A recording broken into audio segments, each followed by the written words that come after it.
Olá pessoal, tudo bem? Professora Sabrina, Campus Garopaba.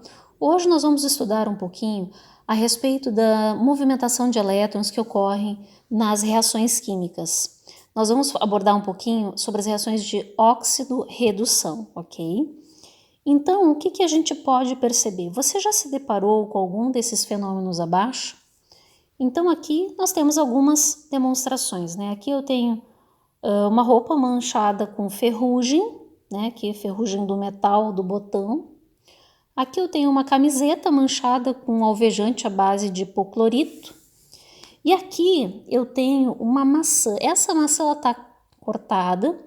Neste lado aqui foi passado suco de limão. Suco de limão, olha que interessante. Nesse outro lado aqui não foi passado nada. Depois de um tempo, olha só como fica. Esse lado aqui com suco de limão fica clarinho, tanto é que muita gente faz isso, né, na cozinha, prepara alguma salada, por exemplo, com maçã. Como a gente sabe que a maçã ela tende a ficar mais escura com o tempo, passa limão para evitar que isso aconteça, né? E esse outro lado aqui mostra o que acontece quando a maçã ela é simplesmente cortada e deixada ao ar livre, né? Aqui é o rótulo de uma embalagem dessas de suco integral, né, que aqui diz, né, sem adição de açúcar, sem conservantes. Aqui só tem suco de laranja integral. Poxa, como é que esse material, como é que esse suco, esse alimento, ele consegue se conservar por todo esse tempo dentro de uma embalagem sem nada, sem nenhum aditivo químico, sem nada ali para auxiliar nessa conservação? Então, esses são alguns dos aspectos que podem ser explicados com as reações de oxirredução, tema da nossa videoaula de hoje. Então, para iniciar aí os nossos estudos, eu trouxe para vocês essa imagem que mostra como o gás hidrogênio ele pode ser obtido em laboratório. Então, aqui nós temos um balão de fundo chato, né, nesse lado aqui, com um metal no fundo que é zinco, Zn. Aqui em cima eu tenho um frasco com uma solução de ácido clorídrico, HCl. E perceba que aqui eu tenho dois tubos, uma rolha tapando esse frasco e aqui eu tenho essa solução de ácido clorídrico sendo gotejada no meu metal, nesse metal aqui que é o zinco. Aqui eu tenho um outro tubo que leva o gás formado a esse outro recipiente. O que nós sabemos? Que a partir do momento em que o ácido clorídrico ele é gotejado no zinco, ele vai ter a formação de bolhas, tá? E vai formar um gás, que é o gás hidrogênio. Poxa, por que será que isso aqui acontece? Vamos olhar um pouquinho melhor. Vamos fazer uma análise microscópica dessa situação. Aqui eu tenho o zinco. O zinco metálico ele vai sofrendo, ele vai tendo diminuição da sua massa a partir do momento em que esse gás, as bolhas desse gás, ela vai sendo desprendida dessa solução. Então, o que a gente sabe? Nós sabemos que o zinco, tá? Esse aqui é o zinco, tá? O zinco na forma sólida, zinco sólido, S, tá? Ele vai perdendo a sua massa e vai saindo do estado sólido para o estado aquoso. É por isso que nós percebemos, então, nessa experiência, esse metal ele sofrendo essa corrosão, ele vai sofrendo essa perda de massa. Por quê? Porque ele sai do estado sólido e vai para o estado aquoso, tá? Existe uma frase do Lavoisier que diz o seguinte, que na natureza nada se cria, nada se perde, tudo se transforma. Se a gente está visualmente observando a perda dessa massa de metal, ela está indo para algum lugar, ou seja, ele está indo, no caso, para a solução, para a parte aquosa. Bom, o que a gente consegue observar também? O gás, ele está aqui. Aqui o que eu tenho? Eu tenho uma solução onde eu tenho íons H+, e íons Cl-. Esses íons estão no estado aquoso, certo? E estão presentes aqui nessa solução. E o que a gente observa? Que o HCl ele está no estado aquoso. Vamos representar aqui embaixo. Ele está no estado aquoso. E ele sai do estado aquoso e vai para o estado gasoso. Ou seja, o que eu tenho? a formação do H2, do gás hidrogênio. Bom, vou tentar entender um pouquinho melhor por que isso aqui acontece. Por que o zinco, tá? Por que o zinco, então, ele sai desse estado sólido e vai para o estado aquoso? Perceba que o zinco e qualquer metal no estado sólido, ele possui carga zero. O que significa isso aqui? Significa que ele é um átomo neutro. Eu não tenho excesso de elétrons, tá? O mesmo número de elétrons é igual ao mesmo número de prótons. Eu tenho igual número de cargas elétricas positivas, igual número de cargas elétricas negativas. Nesse caso aqui, eu tenho um átomo que é neutro, certo? A carga dele é zero. E o que acontece? Nessa solução, ele passa para zinco mais 2, ou seja, ele deixa de ser um íon neutro, ele deixa de ser um átomo neutro para se tornar um íon com carga elétrica positiva, certo?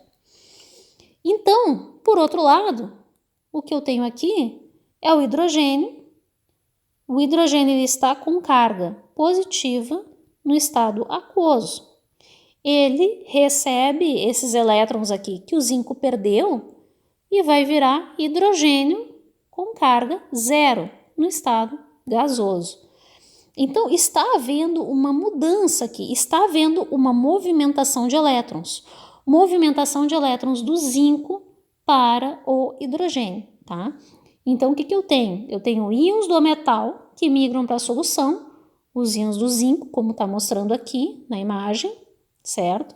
E eu tenho íons em solução antes de entrar em contato com a lâmina, que vão receber esses elétrons e vão passar para o estado gasoso, formando o gás hidrogênio. Então, o que a gente percebe é o seguinte: com a perda desses elétrons, o zinco, tá, ele sofre o que a gente chama de reação de oxidação. Oxidação é a perda de elétrons por uma espécie química. Por outro lado, o que a gente observa? Que se o zinco perde, ele tem que perder para alguém. E ele vai perder para quem? Ele vai perder para o hidrogênio, certo? Então, esses dois elétrons aqui, eles estão migrando do zinco para o hidrogênio. E o hidrogênio sofre, então, o que a gente chama de redução. O zinco sofrendo oxidação, perdendo elétrons, e o hidrogênio sofrendo ganho de elétrons, redução. Puxa, mas aí, só um pouquinho, me embananei toda aqui. Como é que pode? Se ele está ganhando elétrons, como é que ele reduz? Como assim? Que negócio é esse? Calma. Para poder explicar isso, tá? Esse conceito, essa definição de oxidação e redução, ela está associada ao que a gente chama de NOx. NOx é um número de oxidação. É um número que mede a carga das espécies envolvidas, certo? Então, o que a gente observa? Para poder entender de fato o conceito de oxidação e de redução, a gente precisa olhar as cargas, a gente precisa olhar a mudança das cargas desses compostos, certo? Então, olha só o que acontece aqui. Primeiro, eu tenho o zinco, que era zero, tá? Eu vou botar um azul aqui para ficar mais visível, tá? Ele era zero, tá? E ele passou para mais 2, tá? Então, veja, ele era zero e passou para mais 2. O hidrogênio era mais 1 e passou para zero, porque esse aqui é o NOx desse tipo de composto, que a gente já vai ver em seguida. Então, olha, esse aqui passou de 0 para mais 2. O que aconteceu com a carga? A carga aumentou. Então, veja, a carga, ela aumentou, ela passou de 0 para mais 2. Ela sofreu aumento, tá? E o que aconteceu com a carga do hidrogênio? Ela foi de mais 1, olha que o hidrogênio foi de mais 1 para 0. O que aconteceu? Reduziu. A carga reduziu, então sofreu redução. Então, para a gente dizer o que reduz, o que oxida, a gente tem que olhar a carga. É através do número de oxidação que a gente consegue entender, certo? O que O que é uma reação de oxidação? O que é uma reação de redução? Quando a gente fala redução do NOx, tá?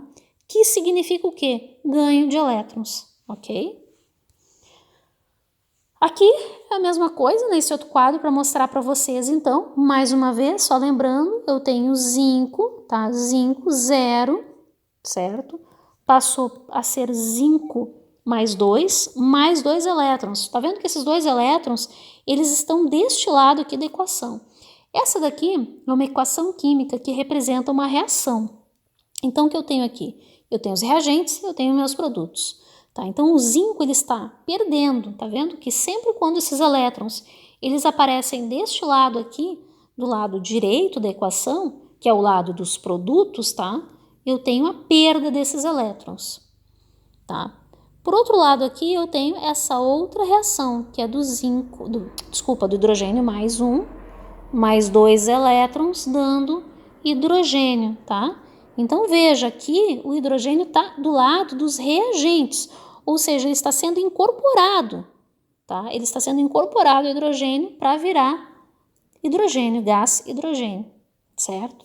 Então, aqui eu tenho oxidação. Eu tenho aumento do NOx. Aqui eu tenho redução. Ixi, que letra feia. Redução, eu tenho redução do NOx. Aqui era mais 1 e passou a 0, tá? Bom, uma coisa importante também de entender é que o NOx, ele varia, tá? O cálculo dele, tá? Eu posso ter NOx em compostos iônicos e NOx em compostos covalentes.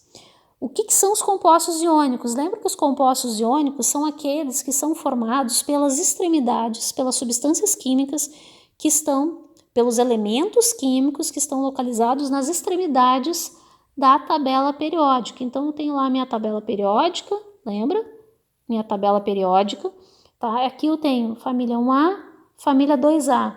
Aqui nesse cantinho, tá? Tirando os gases nobres, que são aqueles que não se misturam com ninguém, eu tenho a 6A, e a família 7A, tá? Então, na família 1A, lembra que eu tenho o sódio, por exemplo, que tem 1 elétron. Aqui na família 2 eu tenho o magnésio, eu tenho o cálcio, que tem 2 elétrons na última camada, tá? E eles vão reagir a formar compostos iônicos com os elementos da família 6 e 7, tá? Por quê? Porque eles têm uma diferença de eletronegatividade muito grande, ou seja, esses camaradas aqui, eles precisam doar um ou esses 2 elétrons, tá? Para que cheguem à estabilidade, tá? Vamos revisar isso aqui, ó, um pouquinho. Aqui eu tenho o NaCl, o famoso cloreto de sódio, sal de cozinha. Aqui eu tenho o sódio, aqui eu tenho o sódio, tá? E esse sódio, ele tem 1 elétron na última camada. De acordo com a regra do octeto, ele vai precisar doar esse elétron para chegar à estabilidade, porque lembrem-se que, de acordo com a regra do octeto, é melhor ficar com 0 ou com 8 elétrons na última camada para chegar à estabilidade. Então, aqui no caso do sódio, como ele tem 1 elétron, ele vai preferir doar. Então, ele vai ficar com a carga mais 1. O cloro vai receber esse elétron, então vai ficar menos 1, certo? Então, aqui, nesse caso aqui, qual é o NOx do sódio? Mais 1 e do cloro menos 1, certo? Vamos apagar aqui para fazer o outro. Aqui eu tenho sulfeto de cálcio. Então, veja que aqui eu tenho um composto da família 2A da tabela periódica e outro da família 6 da tabela periódica. O cálcio, ele tem quantos elétrons na última camada? 2. E o enxofre tem quantos? Ele está na família 6. Se ele está na família 6, ele tem 6 elétrons na última camada. Para esse camarada aqui se estabilizar, ele vai preferir doar esses 2 elétrons, certo? Para chegar à estabilidade, para ficar com 0 ou com 8. Ao passo que, para esse cara aqui, ele vai preferir ganhar esses 2 elétrons. Então, é isso que acontece. Ele vai doar esses 2 elétrons, e aí ele vai ficar com carga mais 2, e esse camarada aqui com carga menos 2. NOx do cálcio, nesse caso, mais 2. NOx do enxofre aqui, menos 2, tá? Isso aqui vale, então, para os compostos iônicos. O que acontece com os compostos covalentes? No caso dos compostos covalentes, Eu digo que o NOx é um número que mede a carga parcial. Claro, porque na verdade eu não estou tendo a doação completa do elétron. A gente lembra que a ligação covalente, ela se trata então do compartilhamento dessa nuvem eletrônica. Então, nesse caso aqui, eu tenho o meu gás hidrogênio, que tem um elétron na última camada, está na família 1 da tabela periódica, e eu tenho o cloro. O cloro está na família 7, portanto, ele tem quantos? 7. Tem 1, 2, 3, 4, 5, 6 e 7, tá?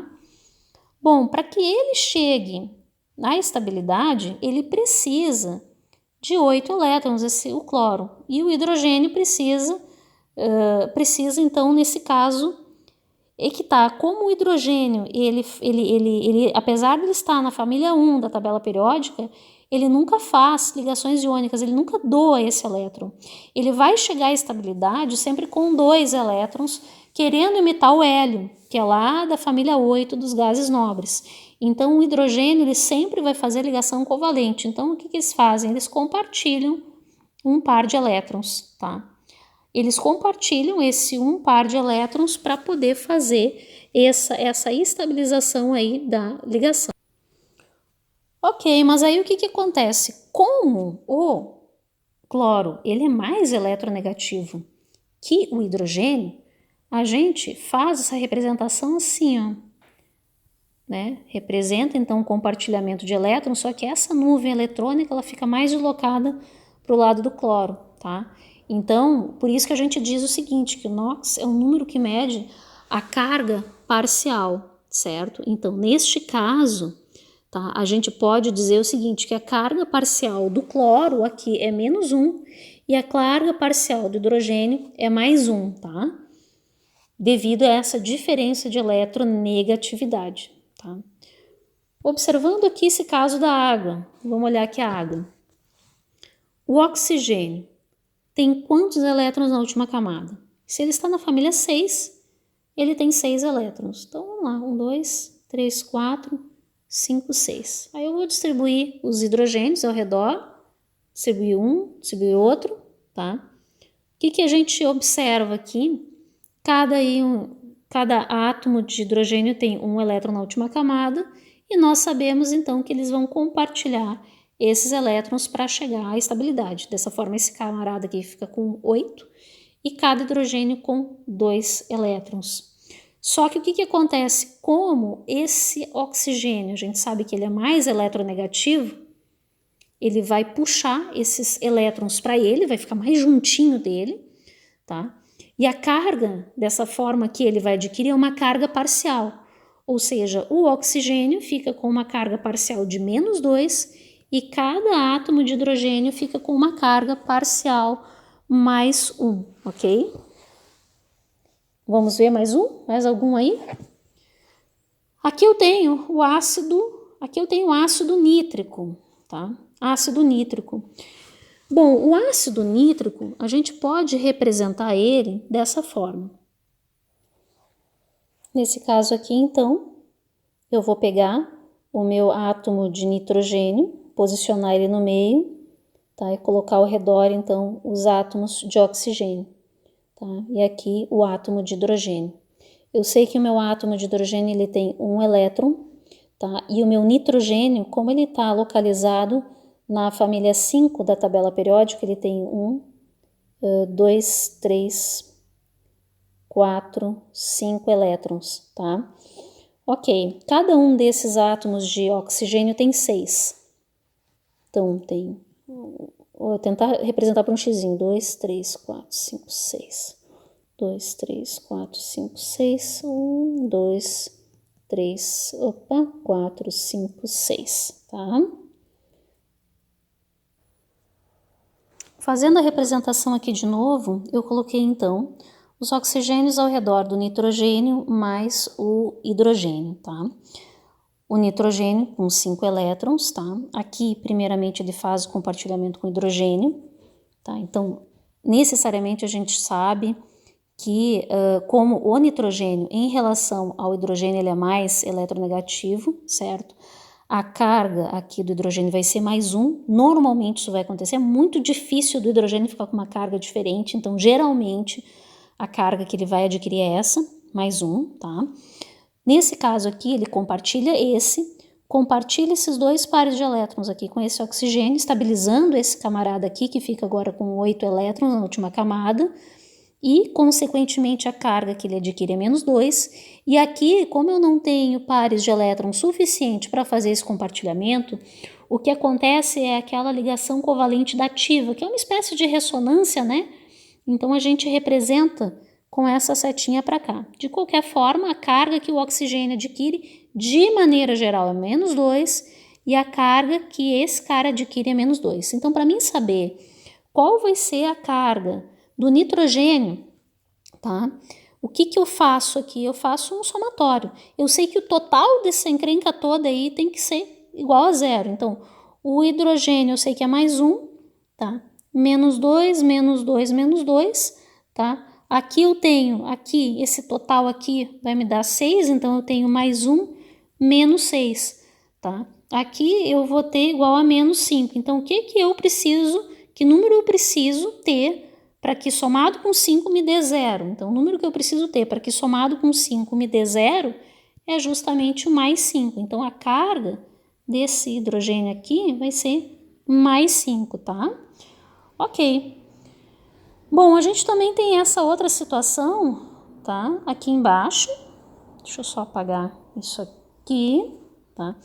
Em que eu tenho, então, esse composto aqui, que é o formol, né? Então, eu vou representar ele aqui. Aqui eu tenho um carbono, tá? Aqui eu tenho os hidrogênios. E aqui eu tenho o meu oxigênio com 6 elétrons na última camada, tá? O carbono, ele como está na família 4, ele tem 4 elétrons na última camada, representando aqui, e cada hidrogênio tem 1 elétron, né? Então, esse aqui fica mais tranquilo, né? De fazer esse compartilhamento. Compartilha aqui, aqui, aqui e aqui. Aí, esse carbono vai ficar com 8 elétrons, 1, 2, 3, 4, 5, 6, 7, 8. Esse oxigênio vai ficar com 8, né? 1, 2, 3, 4, 5, 6, 7, 8. E cada hidrogênio vai ficar com 2. Como o hidrogênio, de forma geral, vai ficar com mais 1, então a gente sabe, né, que como o carbono em relação ao hidrogênio é mais eletronegativo, ele vai arrastar, vai puxar essa nuvem eletrônica em direção a ele. Aqui vai ficar mais 1. Aqui o oxigênio menos 2. E aí, como é que fica a carga final aí do carbono? O que vocês acham? Eu vou fazer o mesmo esquema, viu, que eu coloquei aqui, mais 1 desse hidrogênio, mais 1 desse hidrogênio, menos 2 aqui da carga do oxigênio. Isso aqui vai me dar o quê? Vai me dar 0. Então, já está zerado. A carga aqui desse carbono, o NOx desse carbono, é igual a 0, tá? Ok, quando acontece quando eu tenho, por exemplo, 2 átomos iguaizinhos? Por exemplo, aqui eu tenho hidrogênio. Hidrogênio tem um elétron, hidrogênio tem outro elétron. Eles compartilham esses elétrons para estabilizar com 2 na última camada. Ok, nesse caso aqui, os dois são iguaizinhos, eles têm a mesma eletronegatividade, ou seja, a nuvem eletrônica, ela fica igualzinho, certo? Ela não puxa nem para um lado nem para o outro. Então, nessa situação aqui, o NOx é 0, ok? Eu não tenho arrasto da nuvem eletrônica nem para um lado nem para o outro para caracterizar que um átomo ele tenha carga elétrica negativa ou positiva. Mesma situação aqui do gás oxigênio, tá?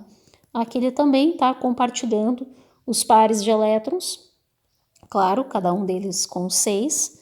Os dois, eles chegam à estabilidade com 8 elétrons. Da mesma forma, átomos iguais, mesma eletronegatividade, aqui a carga fica igual a 0. Uma coisa que ajuda muito, gente, é a tabela de cátions e ânions, tá? Qualquer tabela periódica ou livro de química tem essas tabelas, então elas auxiliam também a verificar quais são as cargas dos íons. Então, isso aqui é importante ter sempre, tá? Bom, o conceito de oxirredução associado ao NOx. Então, o que a gente tem aqui? A gente tem essa reação, tá? Que é o ferro sólido, né? Mais o hidrogênio, cloro, dando origem ao cloreto de ferro, tá?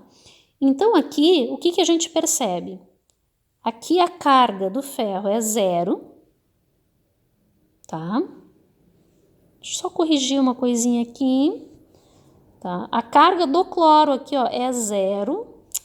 Carga do cloro aqui é 0, tá? A carga do ferro é 0. O que houve? O ferro, ele passou a ter carga mais 3 e o cloro passou a ter carga menos 3, que é o total, né? Como eu tenho 3 átomos de cloro, cada um com carga menos 1. O NOx aqui é o total, né? O NOx de cada cloro menos 1. Então, se a gente observar somente individualmente cada átomo, a gente vai perceber então que o ferro ele sofreu um aumento do número do NOx, ou seja, ele oxidou, ele passou de 0 para mais 3. E no caso do cloro, analisando individualmente aqui, cada átomo de cloro, ele passou de 0 a menos 1, então ele reduziu, certo? Por via de regra, tá? A gente sempre diz o seguinte, que como o ferro ele deu elétrons para outra espécie se reduzir, a gente diz que ele é o agente redutor. Por quê? Porque ele promoveu a redução, certo? Ele promoveu a redução do cloro, então ele é agente redutor. Ele doou elétrons e fez com que outra espécie se reduzisse. Então, o agente redutor é sempre aquela espécie que sofre oxidação. Isso é um pouco confuso, eu sei que dá um nó na cabeça, mas depois a gente vai absorvendo isso e vai se acostumando com essa nomenclatura. E o agente oxidante é sempre o contrário, né? O agente oxidante é aquele camarada que reduz, ou seja, se ele reduziu é porque ele promoveu a oxidação do outro componente. Tá? Então, nesse caso aqui, o agente redutor é o ferro e o agente oxidante é o cloro. Vamos ver alguns outros exemplos. Bom, a gente tem vários, eu só gostaria o seguinte de colocar aqui como exemplo esse primeiro slide aqui, tá? Que mostra mais um pouquinho isso, tá? E só para fazer esse apanhado, tá? Só para fazer mais uma vez esse apanhado, que eu tenho o NOx, tá? O zinco 0, tá? Então aqui o zinco, tá? Ele vai de 0 até o zinco mais 2. Aqui o hidrogênio, tá? Só porque a gente já fixou bastante aqui essa reação. Ele recebeu 2 elétrons e foi do mais 1 para o 0, tá? Então, o que acontece? Aqui eu tenho aumento do NOx, tá? Então, aqui, esse camarada aqui, ele oxidou. Esse camarada aqui, ele reduziu, tá? Reduziu porque eu tive uma redução da carga, que ele foi de mais 1 para 0, tá? Se esse camarada aqui, ele oxidou, ele é o agente redutor. E se esse camarada aqui reduziu, ele é o agente oxidante. É sempre ao contrário. Por quê? Porque se ele oxidou, é porque ele promoveu a redução, ele é o agente redutor, ele promoveu a redução de outra espécie. E se esse cara aqui, que é o hidrogênio, reduziu, é porque ele promoveu a oxidação de outra espécie. Rapidinho aqui, viu, gente? Tem esse mapa conceitual, só para mostrar para vocês, tá? Determinação do NOx de cada espécie, então alteração do NOx, que é a reação de redox, né? Então, quando eu tenho aumento do NOx, olha só, quando eu tenho aumento do NOx, eu tenho perda de elétrons, ou seja, o camarada sofre oxidação e é agente redutor. Por quê? Porque provoca a redução da outra espécie. Por outro lado, aqui eu tenho a redução do NOx, eu tenho ganho de elétrons, sofre redução e é agente oxidante porque provoca a oxidação de outra espécie. Pessoal, é isso, tá? A única forma de absorver legal isso aqui é praticando bastante. Não é apenas assistindo o vídeo, tem que praticar, tem que fazer bastante exercício, pois do contrário, a pessoa ela não consegue absorver esses conhecimentos e não vai conseguir entender esses conteúdos. Por isso aí eu me coloco mais uma vez à disposição para ajudar todos que têm interesse, todos que tenham também dificuldade, tá bom? É isso aí. Um abraço e até mais.